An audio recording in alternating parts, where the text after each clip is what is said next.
the Oklahoma newsroom. You're watching the Press Row. I am Jenni Carlson here with Barry Trammell. Barry, it's Wednesday morning as we talk, so the Thunder yet to play the Clippers, but everybody pointing ahead towards that Warriors game. It's round 3. I feel like we need one of those, boxing ring bells, because that's how these games have been.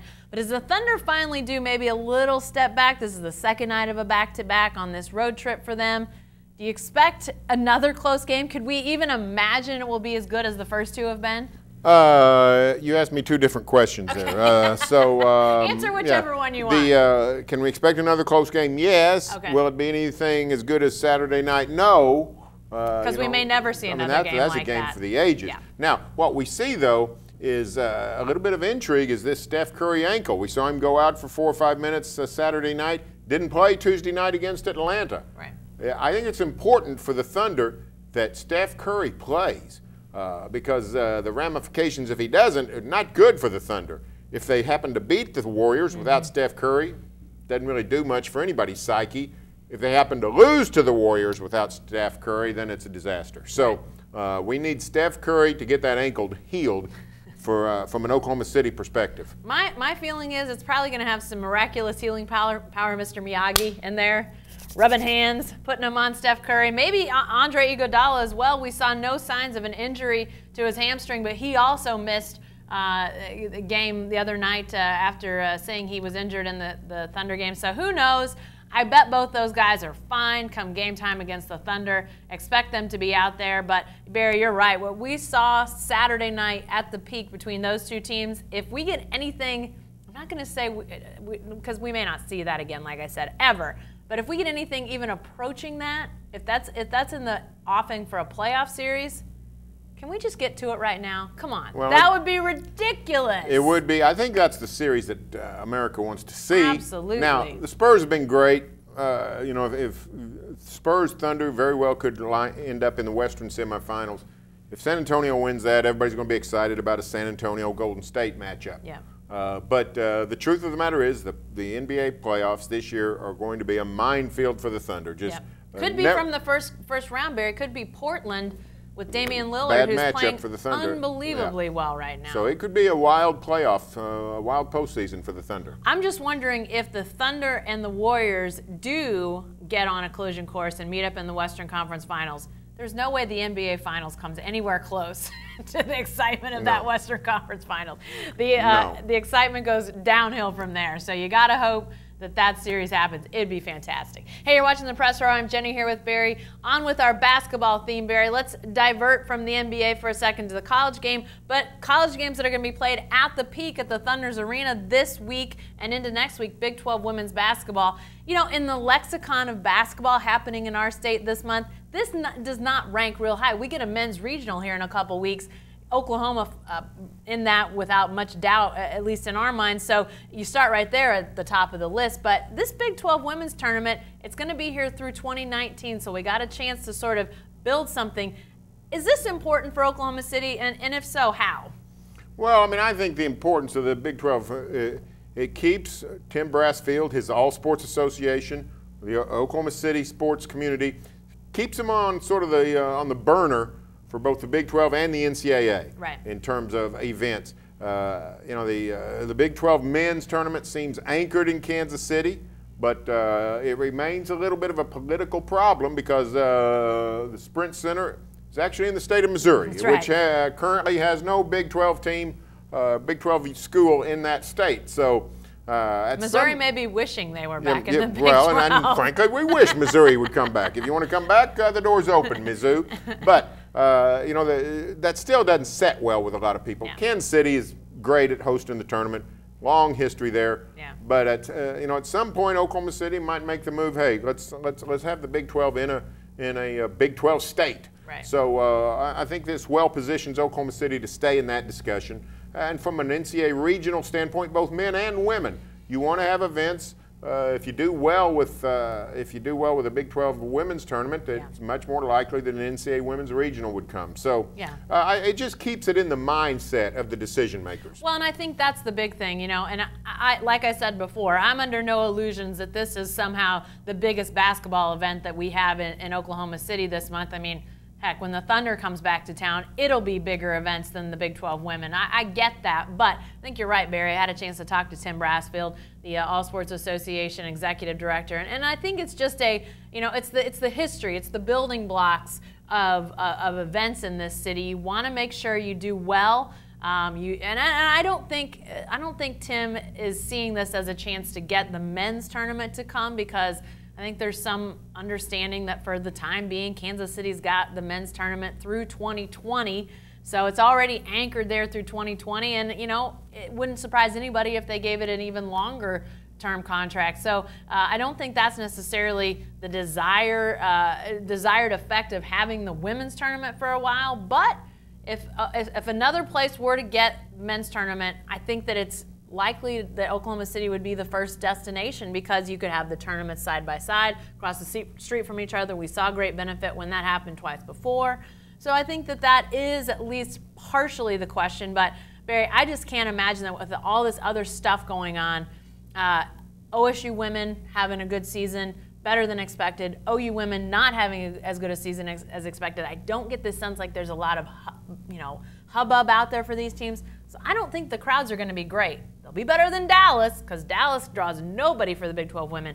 But it's all about, event coordination, organization, how the teams are handled, how all that goes, which I think will be great. I just don't know if the crowds are going to be any good. No, you're right. There's not a lot of buzz on women's basketball this year. OSU and OU 4 and 5 seeds in this tournament. They've had solid years, but nothing special. Baylor, Texas, West Virginia, the top 3 teams in the league.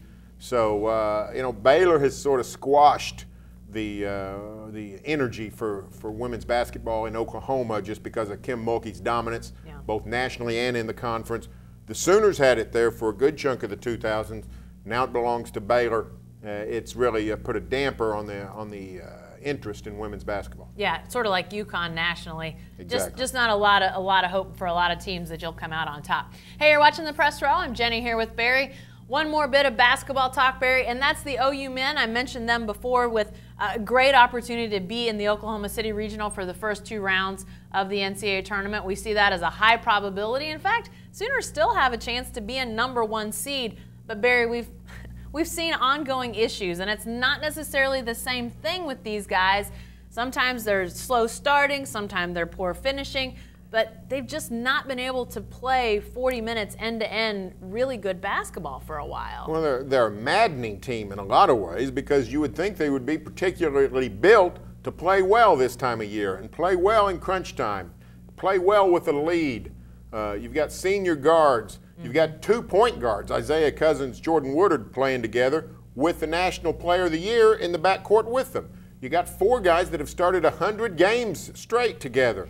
It's a team that on paper seems completely made up to function well, to execute well, to not let things bother them. Instead, they don't execute well, they don't function well, and things do bother them. Yeah. I mean, 6 straight possessions down the stretch last night against Baylor have a big lead that evaporates. That would have been an all-time meltdown if they had. The Sooners were up 26-3 at one point. Yep. Still had an 18-point lead well into the second half, and yet Baylor goes ahead with 3:50 to go in the game. Sooners have to rally to win.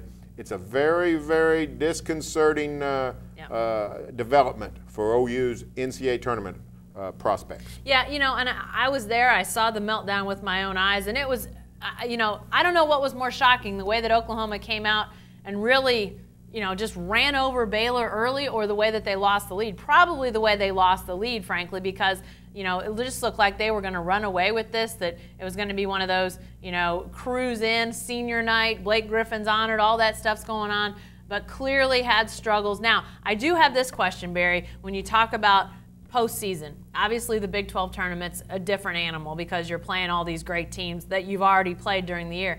But is this possibly a case where when this team gets in the NCAA tournament against teams that don't know them well, that don't know their tendencies, maybe they have an advantage there? Does that potentially turn the tide for this team? Well, I think it does. I think it does help, especially early rounds, because you have the talent edge. Right.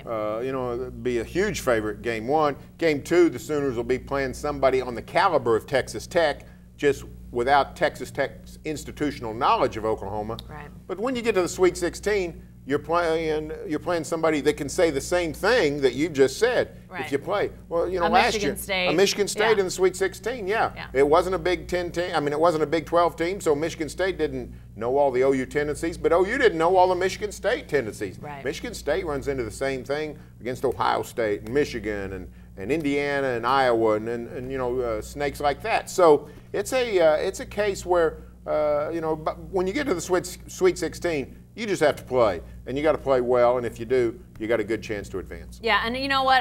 Lon Kruger is well aware that this is an issue because, as he said in his postgame on Tuesday night after that Baylor meltdown, you know, one cold stretch, one off time can be the end of you. You can be out of the postseason and done with your year in an instant if you fall victim to that. So, you know, they clearly, OU's built around three-point shooting, and Lon Kruger makes no bones about that. So you're going to have cold stretches. But when you're turning over the ball before you even get into your offense like they were on Tuesday night, that's the biggest issue, because that's not being in a cold stretch. That's just not valuing the basketball, and they have to do that better in the NCAA tournament, or they are going to meet an early demise. You know, again, I don't know if it's the first couple rounds, because I think they will have the advantage there, but this is a team that's got the talent to be a Final Four team. But if you're going to play like that, there's no way you're getting out of that second weekend. Lastly, you're watching the Press Row with Jenni and Barry. We've got one more segment, and we've been talking basketball, but obviously we got to talk spring football because it's March, and that means teams are about ready to get out there and get going with their spring schedule. Oklahoma, Oklahoma State both starting here in the next couple days. What's the storyline you're most interested in, Barry? Well, in Norman, I want to see Austin Kendall. You know, it's his spring. He's the only scholarship quarterback on campus. With Baker Mayfield, Baker Mayfield's on campus, but he won't be going through a lot of work. Austin Kendall's going to get a lot of spring work. He's going to be the backup quarterback come September. There's really not any discussion about that. It's settled. So a true freshman as a backup quarterback, that will be interesting. It'll be similar to what Baylor went through. Baylor in 2015 with Jarrett Stidham was an early entry guy, went through spring practice, and then come November, he has to take over when Seth Russell gets hurt. So Sooners are in the same boat Baylor was a year ago. Quarterback health is vital. So that's what I'm looking for in Norman. Up in Stillwater, I want to see that Oklahoma State offensive line gel, find out if that Cowboy running game can get going. If OSU can get a running game going, they've got a chance to make a lot of noise. Yeah. But for 2 years in a row, the staple of Stillwater for years and years and years, a solid running game has been non-existent, and it's really hurt Oklahoma State. Well, and no Barry J. Sanders yet. He will not be participating in spring drills at Oklahoma State. He won't arrive until over the summer, so we won't get a chance to see him factor in. But you know, I know that the running backs took some heat last year, and rightfully so. But frankly, I'm not sure we really knew how good or not good those running backs were, because they just didn't have the room to run to really find out, you know, how good, how consistent could Chris Carson be? Or is he, you know, the inconsistent back that we saw last year? I just don't think we know. So big questions there. Barry, a couple other things that come to mind for me. Oklahoma wide receivers, you know, who takes over for Sterling Shepard in that area? Defensive backfield at Oklahoma State, you lose Kevin Peterson, you lose Michael Wilson, guys that were starters there. How do they recover? Obviously, also on the defensive side of the ball at Oklahoma State, losing your starting defensive ends, Bean to the injury early last year, but then Ogba to the draft. Some big position battles going to be happening, and some new names coming out. I'll be interested to see what happens on all those areas.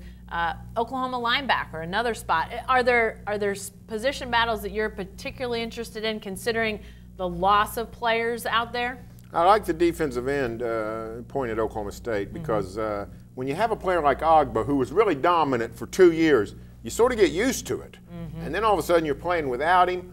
Cowboys have found, you know, Cowboys have some solid players there, but they don't have an Emmanuel Ogba. And the question is, what did he sort of hide? What did he shore up? What other areas that were able to sort of skate by because you had an NFL caliber pass rusher there playing defensive end and can move inside at defensive tackle on running situations?